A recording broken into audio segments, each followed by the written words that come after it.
విమానం నుంచి ఢిల్లీ నుంచి గన్నవరం వచ్చాడు. గన్నవరం నుంచి తీర్పు ఇచ్చిపోయాడు తెలుసా.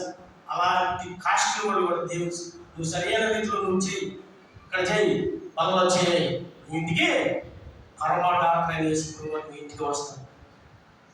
మీ ఇంటికి వస్తారమ్మా కర్మ డాక్టర్ వేసుకుని గారు. ఆ పరలోక స్థానంలో విడిచిపెట్టి మీ ఇంటికి వస్తారు. చెప్పాడు యేసుప్రభువు చెప్పాడు, అయ్యా మీ దగ్గరికి వెళ్ళదు, టచ్ దగ్గరికి వెళ్ళదు. ఇది లోకంలో కూడా అబద్ధం బోధకులు వస్తున్నారు, టచ్ అని. అదంతా అబద్ధ బోధది. మీరు ఆ బోధ దగ్గరికి వెళ్ళొద్దు.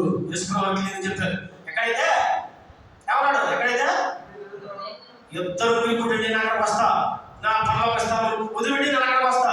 మీరెందుకమ్మా అబద్ధ బోధకుల దగ్గరికి వెళ్తున్నారు? అబద్ధ బోధకుల దగ్గర మీరు వెళ్ళొద్దు. సరైన రీతిలో మీరు పనులు వచ్చేది అంతే తప్ప మీరు టచ్కి వెళ్ళారు నిజంగా మీకు లేనిపోయిన రోగాలు అవుతాయి.